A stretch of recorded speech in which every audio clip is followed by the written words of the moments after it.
एक सही रास्ते से चल करके बोर्ड एग्जाम में टॉप किया जा सकता है। हमारे पास अब इतना टाइम नहीं है कि हम बैठ के आराम से पूरा सिलेबस पढ़ रहे हैं और रिवीजन भी ना करें। हम रिवीजन के लिए बाद का टाइम ढूंढ रहे हैं, नहीं। अपने मिस्टेक को समझो कि तुम कहां पर क्या गलती कर रहे हो। अगर ऐसा करते हो तो तुम्हारे लिए बहुत ज्यादा बेनिफिशियल हो जाएगा। प्यारे बच्चों, सफलता उसी को मिलती है जो मेहनत करता है। और अगर तुम तैयार हो कि भैया मैं जनवरी से पढ़ के बोर्ड एग्जाम में टॉप करना चाहता हूं, बस मुझे सही रास्ता बता दीजिए कि किस प्रकार से मैं पूरे सिलेबस को कवर कर सकूं और अपने तैयारी को मजबूत कर सकूं। तो प्यारे बच्चों, पहले ये जान लो, तो आज मैं ये नहीं कहूंगा कि आप केवल अगर दिन में 2-3 घंटे पढ़ लोगे तो काम हो जाएगा। नहीं, नहीं हो पाएगा। अब तुम्हें अन्य बच्चों की कंपैरिजन तुम्हें थोड़ा ज्यादा मेहनत करनी पड़ेगी। तुम्हें हो सकता है 6 से 7 घंटे मेहनत करने पड़े, क्योंकि सिलेबस हमारा बहुत बड़ा है और तुमने अभी तक कुछ भी नहीं पढ़ा है। तो उसको कवर करना बेहद इंपॉर्टेंट है, क्योंकि 95% लाना बोर्ड एग्जाम में टॉप करना इतना भी आसान नहीं। परंतु एक सही रास्ते से चल करके बोर्ड एग्जाम में टॉप किया जा सकता है, और वो सही रास्ता क्या है आज हम बताने वाले हैं। तो अब ये पूरी वीडियो जरूर देख के जाना, क्योंकि आज मैं आपको वो तरीका बताने वाला हूं जिसमें हम केवल जनवरी से पढ़कर बोर्ड एग्जाम में कैसे टॉप कर सकते हैं। तो सिंपलीफाई आपको क्या करना है, पहले यह समझना है कि हमारे पास टाइम बचा कितना है। हमारे पास केवल जस्ट 45 डेज हैं। अब इन 45 डेज में अपना टारगेट सेट करना है। इन 45 डेज में पहले तो आपको सिंपली 15 डेज को कम कर देना है, क्योंकि वो टाइम हमारे लिए बहुत क्रूशियल टाइम होगा जहां पर हम अपने बोर्ड एग्जाम के लिए एकदम से सीरियस होंगे और वहां पर हम अपने एग्जाम के पेपर की प्रैक्टिस कर रहे होंगे। यानी हमारे पास बचते हैं केवल 1 महीने। इन 30 दिन में ही हमें अपने पूरे सिलेबस को पढ़ना पड़ेगा और साथ ही साथ में उसे तैयार करना पड़ेगा। अब बात आती है कि सर 30 दिन में हम अपने सिलेबस को कैसे कवर करेंगे। बात तो यही है सबसे कि हम 30 दिन में सिलेबस कैसे कवर करेंगे। इसीलिए मैंने कहा कि हो सकता है आपको अब थोड़ा सा ज्यादा मेहनत करनी पड़े, यानी आपको 7 to 8 आवर्स पढ़ने ही पड़ेंगे, तो ही ये हो सकता है। तो आप क्या करो, पहले अपने सिलेबस को देखो।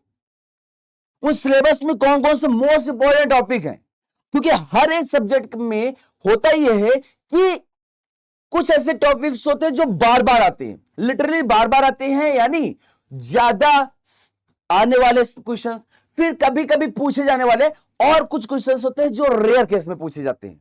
तो आपको क्या करना है, आपको हर एक सब्जेक्ट के जितने भी चैप्टर्स हैं उनके वे सारे टॉपिक्स को पहले ही तैयार कर लेना है जो बार बार आते हैं। सबसे ज्यादा उन्हीं पे हमें ध्यान देना है, और जो कभी कभार पूछ लेता है तो हम उससे भी थोड़ा लेके चलेंगे, लेकिन जो हमारा सबसे ज्यादा फोकस होगा ऐसे टॉपिक पे होगा जो बार बार आते हैं। ऑलरेडी मैंने इसकी भी वीडियो बनाई है, आप उसको भी जा सकते हो, क्लास के डिस्क्रिप्शन में मैं उसको भी ऐड करा दूंगा। यानी आपको मोस्ट इंपॉर्टेंट टॉपिक्स को पहले कवर कर लेना है, देन उसके बाद जो नॉर्मल पूछे जाते हैं हमें उस पर ध्यान देना, क्योंकि हमारे पास टाइम कम है और हमारा टारगेट बहुत बड़ा है। तो हमें केवल अपने इंपॉर्टेंट टॉपिक्स पे फोकस करना है। देन इसके बाद आता है कि हम आगे क्या करेंगे। इसके बाद सबसे ज्यादा जो ध्यान रखने वाली बात है वो है कि अगर हम कोई चीज को पढ़ रहे हैं ना, तो उसका रिवीजन करते चलना है। हमारे पास अब इतना टाइम नहीं है कि हम बैठ के आराम से पूरा सिलेबस पढ़ रहे हैं और रिवीजन भी ना करें। हम रिवीजन के लिए बाद का टाइम ढूंढ रहे हैं, नहीं। हमें अपनी चीजों को फ्रिक्वेंटली रिवाइज करते चलना है, लेकिन रिवीजन का तरीका हमारा अब थोड़ा चेंज होगा। हमारा वही पुराना तरीका नहीं कि एक बार पहला चैप्टर पढ़े, अगले दिन भी वही पढ़ रहे हो, फिर से पढ़ रहे हो, फिर से वही पढ़ रहे हो। आप हमें बोर करने वाला टॉपिक बना दोगे। तो हमें केवल उन टॉपिक पे ध्यान देना है और ऐसे तरीके से रिवीजन करना है ताकि हमारा टाइम भी बच जाए और अपना रिवीजन भी हो जाए, क्योंकि रिवीजन ही वो एक की है जो आपको सक्सेस दिलाएगी। तो रिवीजन के लिए क्या करना है, सपोज तुमने आज एक कोई टॉपिक पढ़ा, उस टॉपिक को क्या करना है, सिंपली आपको 24 आवर में रिवाइज करना ही करना है।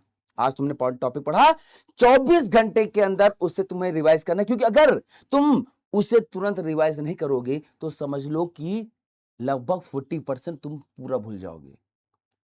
अगर तुमने 24 घंटे के अंदर उसको रिवाइज कर लिया तो जो भी तुमने पढ़ा था उसका 80 to 90% आपको तैयार हो जाएगा। तो हमें अब यह करना है। देन उसके बाद हमारा जो रिवीजन होगा वो 1 हफ्ते बाद होगा, यानी 7 दिन बाद हम रिवाइज करेंगे। हम कल परसों उसके बाद नहीं रिवाइज करेंगे, 1 दिन रिवाइज करने के बाद हम उसको 1 हफ्ते बाद रिवाइज करेंगे। हर एक टॉपिक के साथ यही करने वाले हैं।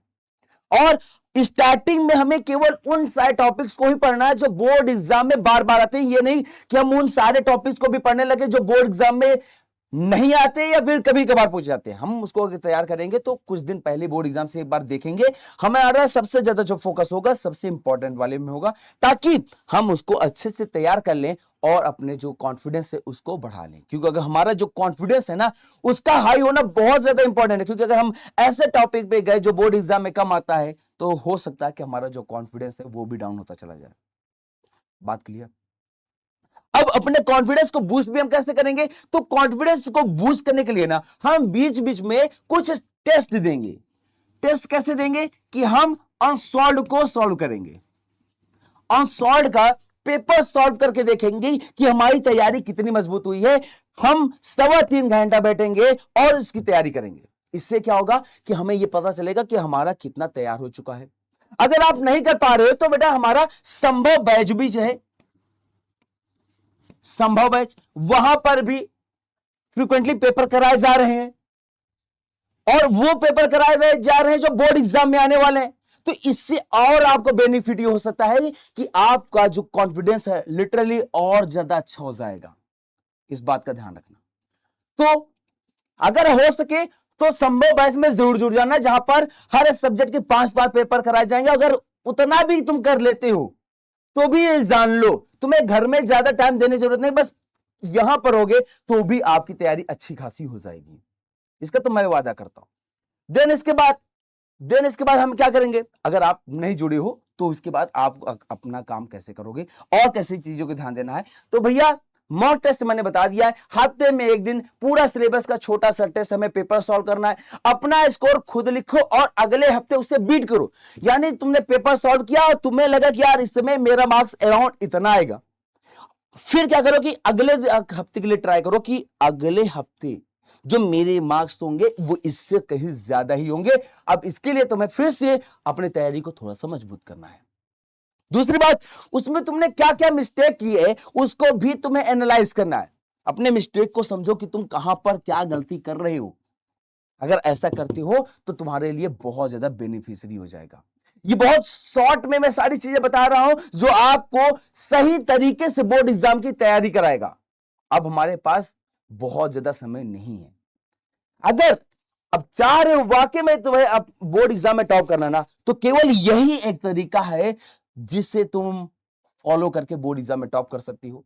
तुम्हारे अपने पढ़ने का टाइम बढ़ाना पड़ेगा और जितना हो सके अपने सिलेबस को समझना पड़ेगा।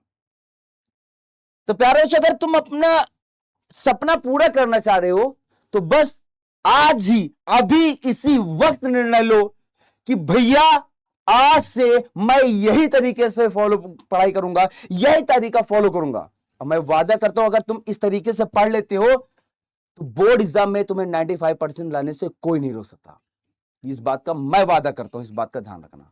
अगर तुम्हारा सपना 95% है तो इस बस तरीके को अपनाना। और कौन कौन ऐसे बच्चे हैं जो इस तरीके को अपना रहे हैं, कमेंट सेक्शन में अपना नाम कमेंट करके जरूर जाना कि भैया मैं इस नियम को मानूंगा और इसी प्रकार से बोर्ड एग्जाम की तैयारी करूंगी। मिलते हैं अगले वीडियो में।